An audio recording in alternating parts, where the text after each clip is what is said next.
할렐루야. 오늘도 새벽 기도의 자리에 나오신 성도님들을 주님의 이름으로 환영합니다. 다 같이 샘물의 기도 드림으로 기도회를 시작하도록 하겠습니다. 마음 모아 샘물의 기도를 하나님께 드리겠습니다. 먼저 우리의 믿음을 고백합니다. 너희는 가만히 있어 내가 하나님 됨을 알지어다. 아멘. 일상의 주인 되어 주시고 모든 삶의 능력이 되신 하나님을 찬양합니다. 우리의 형편을 아시고 마음 만져주시고 위로해 주시는 하나님을 신뢰합니다. 주시는 은혜로 감사와 기쁨이 흘러나는 매일을 살게 하소서. 언제 어디서나 하나님 백성임을 기억하며 사는 샘물 성도가 되게 하소서. 예배와 교회를 위해 기도합니다. 너희는 여호와 우리 하나님을 높이고 그 성산에서 예배할지어다. 아멘. 예배의 주인 되신 하나님 홀로 영광 받으소서. 말씀의 은혜가 넘치고 찬양의 기쁨을 누리며 기도의 능력을 경험하는 예배가 되게 하소서. 예배의 은혜가 삶으로 흘러들어 매 순간 예배자로 살게 하소서. 교회다운 교회가 되어 세상에 선한 영향력을 주는 거룩한 샘물 공동체가 되게 하소서. 목장을 위해 기도합니다. 보라, 형제가 연합하여 동거함이 어찌 그리 선하고 아름다운고. 아멘. 목장마다 섬기는 즐거움과 나눔의 감동이 있게 하소서. 특히 마음에 품은 VIP들이 하나님을 알아가며 삶의 위로를 얻는 목장 되게 하소서.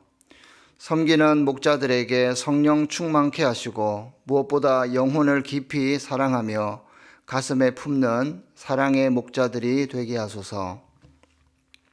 교육자들과 선교사들을 위해 기도합니다. 오직 성령이 너희에게 임하시면 너희가 권능을 받고 내 증인이 되리라 하시니라. 아멘. 교회를 위해 헌신하는 교육자들을 지켜주셔서 강하고 담대하게 하시고 지혜와 지식이 풍성하며 성도들을 사랑으로 섬기는 자들 되게 하소서.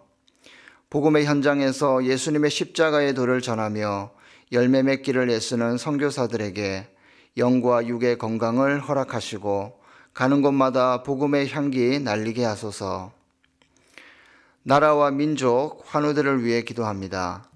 시온아, 여호와는 영원히 다스리시고 내 하나님은 대대로 통치하시리로다. 할렐루야. 아멘.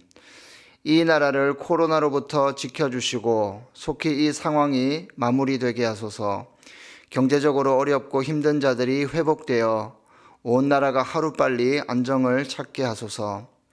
육신이 아픈 자들을 위로하여 주시고 치료의 광선으로 이전보다 더 건강하게 하소서. 함께하는 가족들이 지치지 않고 굳건하게 잘 견디도록 하소서. 오늘도 살아계신 하나님을 찬양합니다. 예수님 이름으로 기도드립니다. 아멘. 오늘 함께 나눌 말씀은 요한복음 9장 13절에서 23절 말씀입니다. 함께 읽겠습니다.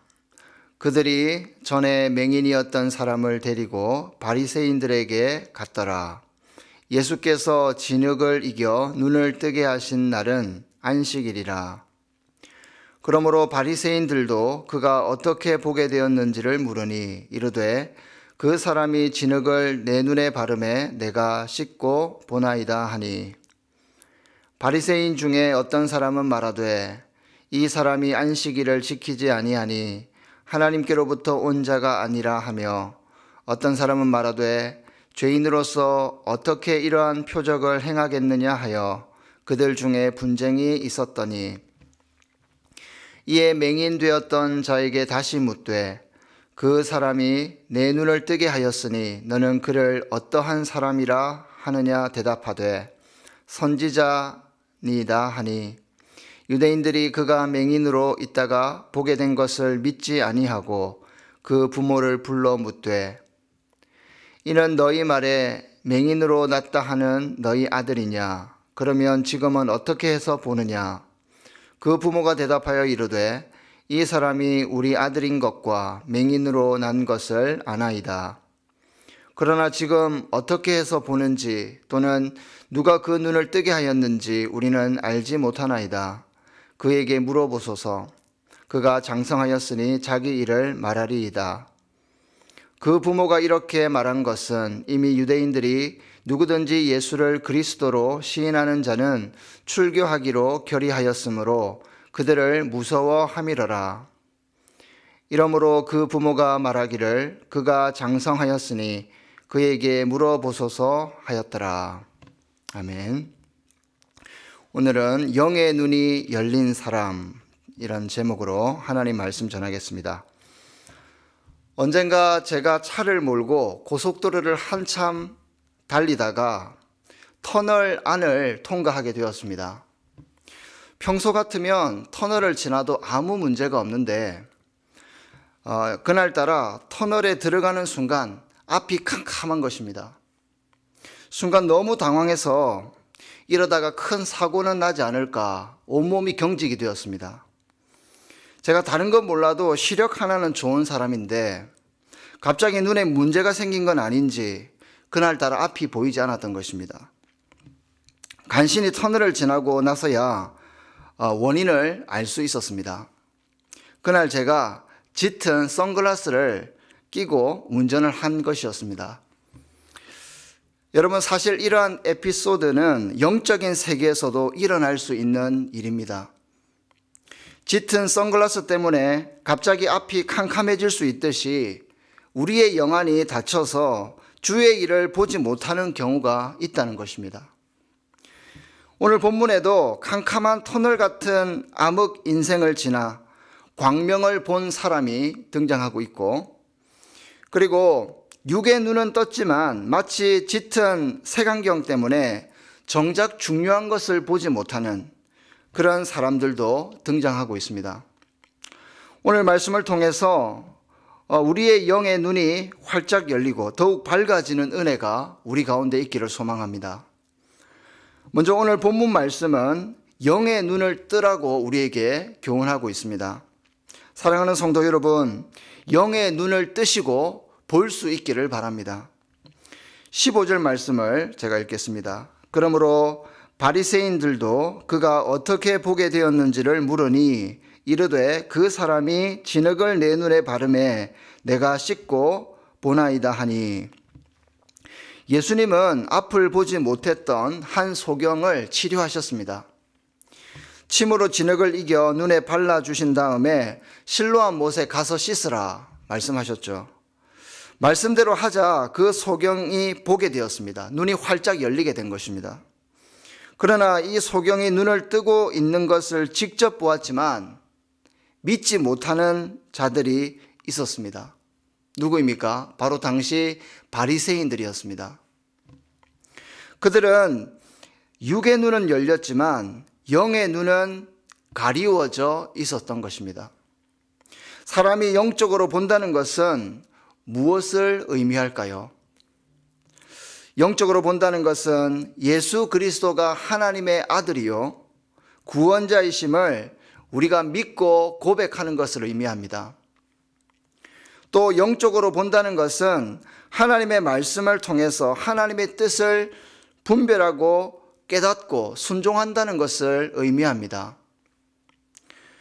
정리하면 예수님을 나의 구주로 믿는 사람이 영적으로 보는 사람이고, 하나님의 말씀을 바로 깨닫고 그 말씀에 순종하는 사람이 바로 영적으로 보는 사람인 것입니다. 여러분은 영적인 눈이 열린 사람입니까? 아니면 닫혀 있는 사람입니까? 저와 여러분들은 육의 눈으로도 보지만 바로 우리의 영의 눈도 활짝 열려서 영의 일을 볼 수 있는 자들이 되시기를 바랍니다. 그런데 불행하게도 이 세상에는 영적으로 눈을 뜨지 못하고 한평생 캄캄한 데서 헤매다가 인생을 마감하는 사람들이 의외로 많습니다. 물론 하나님의 뜻이 있겠지만 그들을 생각하면 참 우리의 마음이 안타깝습니다. 로마서 11장 8절을 보시면 이런 말씀이 있습니다. 기록된 바 하나님이 오늘까지 그들에게 혼미한 심령과 보지 못할 눈과 듣지 못할 귀를 주셨다 함과 같으니라. 여러분, 하나님께서 혼미한 심령을 주신 사람은 평생 하나님의 영광을 보지도 듣지도 못한다는 것을 우리가 이 말씀을 통해 알 수가 있습니다. 그러므로 근본적으로 영의 눈은 하나님께서 열어주셔야 볼 수 있는 것입니다. 우리의 육의 눈은 어떻습니까? 육의 눈으로는 우리가 예수님을 본 적이 없죠. 그리고 예수님의 손을 우리가 만진 적도 없습니다. 그런데 주님께서 영의 눈을 열어주셔서 저와 여러분들이 예수님을 주님으로 고백하고 믿고 있습니다. 이것이 얼마나 감사한지 모르겠습니다. 주님의 은혜로 영의 눈을 뜬 성도 여러분, 우리의 눈을 열어주신 하나님께 감사하면 좋겠습니다. 그리고 영적인 눈이 더욱 활짝 열려서 주님께서 하시는 일을 볼 수 있는 저와 여러분들이 되시기를 바랍니다. 그런데 우리가 한 가지 명심할 것이 있습니다. 비록 영적인 눈을 떴다 하더라도 이 영의 눈이라는 것이 너무 예민해서 자칫하면 흐려질 수가 있습니다. 그렇다면 우리의 영안을 흐리게 하는 것은 무엇일까요? 오늘 본문은 그것이 바로 율법주의다라고 말씀하고 있습니다. 그렇습니다. 두 번째로 우리가 기억해야 될 주님의 말씀은 율법주의가 영의 눈을 흐릴 수 있다라는 것입니다. 16절을 읽어보겠습니다. 바리새인 중에 어떤 사람은 말하되 이 사람이 안식일을 지키지 아니하니 하나님께로부터 온 자가 아니라 하며 어떤 사람은 말하되 죄인으로서 어떻게 이러한 표적을 행하겠느냐 하여 그들 중에 분쟁이 있었더니 예수님께서 눈먼 사람을 고쳐주시자 곁에서 그 광경을 보고 있던 바리새인들과 그 추종자들은 예수님을 물고 늘어졌습니다. 그 요지는 안식일에 왜 소경을 고쳐주었냐, 그것이었습니다. 즉 소경은 당장 생명이 위험에 빠진 것이 아니었기 때문이고, 그리고 안식일 금지 행위 중에 반죽 만드는 것이 있었습니다. 그런데 예수님께서 침을 뱉고 흙으로 반죽하는 것을 보았습니다. 그리고 그걸 걸고 넘어지는 것입니다. 그리고 안식일에는 눈에 무언가를 바르면 안 됐고, 그리고 침을 뱉는 것도 금지되었다고 합니다. 심지어 위층에서 아래층으로 손수건을 던지는 것도 금지되었고 손톱도 못 갖게 했다고 합니다. 이처럼 율법은 유익한 것이지만 율법주의는 정작 중요한 것을 보지 못하게 하는 그런 부분이 있다는 것을 우리가 기억해야 할 것입니다. 즉 율법주의가 영의 눈을 흐릴 수 있다는 것입니다. 여러분, 율법주의가 뭡니까? 율법주의란 법이나 형식을 앞세워서 남을 판단하는 일체의 태도를 말합니다. 본질보다 형식을 중요시하고 내용보다 외형을 중요시하고 정신보다는 법을 우선에 두고 사람을 잡으려 하는 것이 바로 율법주의입니다. 그런데 문제는 이 율법주의가 오늘날 우리 교회 안에도 있을 수 있다는 것입니다. 교회 안에도 율법주의 때문에 영의 눈을 흐리게 만드는 경우가 간혹 있습니다. 예배의 본질은 신령과 진정으로 드리는 것인데 강대상이 좀 이상하다고 해서 나는 예배 못 드리겠다, 아니면 무대가 이상해서 예배를 못 드리겠다 한다면 율법주의를 조심해야 합니다.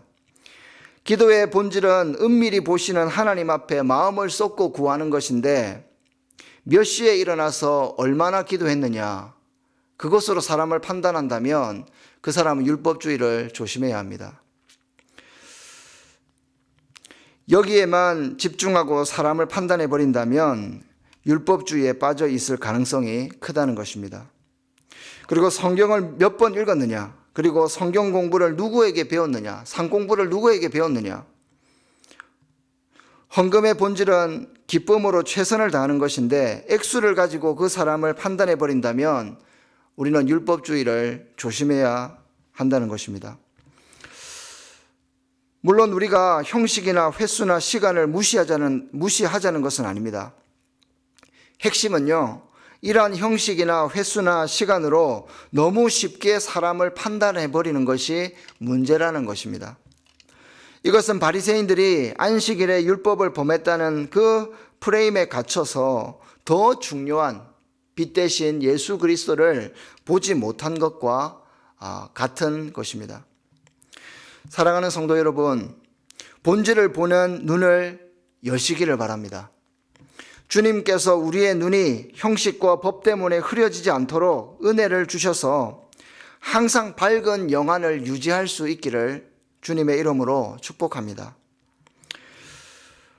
우리가 영의 눈으로 주님을 볼 수 있고, 그리고 영의 눈을 흐리게 만드는 요소를 묵상했다면 이제 우리는 담대할 필요가 있습니다. 성도 여러분, 영의 눈으로 보았다면 이제는 담대할 수 있기를 바랍니다. 주님께서 우리의 영안을 열어주셨고 우리가 주님을 보았다면 담대할 필요가 있습니다. 본문에서 소경의 부모는 예수님이 자기 아들에게 빛을 준 그리스도임을 알았지만 유대 회당에서 출교당할 것을 두려워하여 공개적으로 신앙 고백하는 것을 두려워했습니다. 22절 말씀을 보겠습니다. 그 부모가 이렇게 말한 것은 이미 유대인들이 누구든지 예수를 그리스도로 시인하는 자는 출교하기로 결의하였으므로 그들을 무서워함이로라. 여러분, 당시 유대 회당에서 축출당하는 것은 사회적으로 굉장히 큰 손해를 보게 되었습니다. 그래서 아마 그 당시에는 소경의 부모와 같은 사람들이 꽤 많이 있었을 것으로 짐작이 됩니다. 그러나 그 부모의 아들은 어떻습니까? 유대 공동체에서 출교당하고 박해당할 것을 알면서도 예수님을 오늘 본문에서 선지자로 고백을 하고 있습니다. 이 고백은 이사야의 예언을 근거한 고백으로 볼 수 있는데 이사야 35장 5절 6절은 이렇게 말씀합니다. 그때에 맹인의 눈이 밝을 것이며 못 듣는 사람의 귀가 열릴 것이며 그때에 저는 자는 사슴같이 뛸 것이며 말 못하는 자의 혀는 노래하리니 이는 광야에서 물이 솟겠고 사막에서 시내가 흐를 것임이라. 예수님께서 나사렛 회당에서도 말씀하셨듯이 종말에 예수님께서 오시면, 메시아가 오시면 일어날 일들 가운데 하나가 바로 소경이 눈을 뜬다는 것이었습니다. 본문에 나오는 소경도 눈을 뜨고 주님을 만나면서 빛을 보았고 그리고 그의 신앙은 점점 발전하게 됩니다. 처음에는 예수님을 그냥 사람이라고 고백했고요. 오늘 본문에서는 선지자로 고백하고 있고 나중에 여러분들도 묵상하시면 예수님을 그리스도다, 바로 그리스도로 고백하는 모습을 우리가 보게 됩니다. 주님은 저와 여러분들 역시 영적인 눈을 떠서 생명의 빛을 보기를 원하시고 우리의 신앙이 더욱더 깊어지기를 원하십니다. 무엇보다 치유된 소경처럼 십자가에 달린 예수님을 나의 구주로 인식하고 두려움이나 타협 없이 언제 어디서나 담대하게 우리의 신앙을 고백할 수 있기를 주님은 원하십니다. 어거스틴은 이 소경은 흑암 속에 살아가는 인류의 대표다라고 이야기를 했습니다. 마찬가지로 저와 여러분들이 주님을 믿고 영적인 눈이 열렸다면 이 소경처럼 담대할 수 있기를 바랍니다. 예수님을 주님으로 고백하는 신앙을 가장 귀하게 여기고 최고의 가치를 두시면 좋겠습니다. 왜냐하면 그것이 빛 되신 주님을 기쁘시게 하는 것이고 주님께서 주시는 영생을 얻는 길이기 때문입니다. 이제 말씀을 맺겠습니다.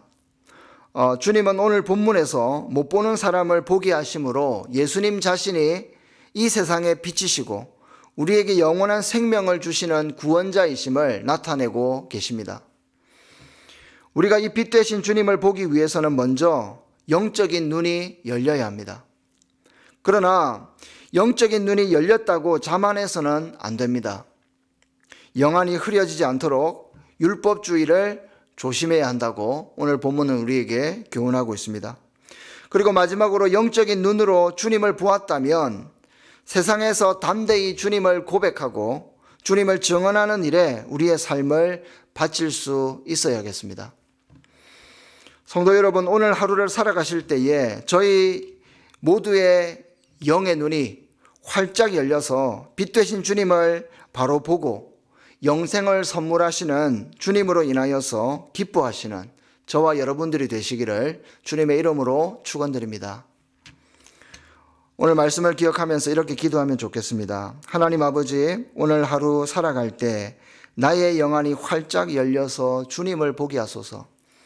그리고 우리의 영적 시력이 흐려지지 않도록 특별히 율법주의에 빠지지 않게 하소서. 마지막으로 영안을 열어주신 주님께 감사하며 오늘 하루 담대하게 내가 본 것을 증언하며 살게 하소서. 이렇게 기도드리면 좋겠습니다.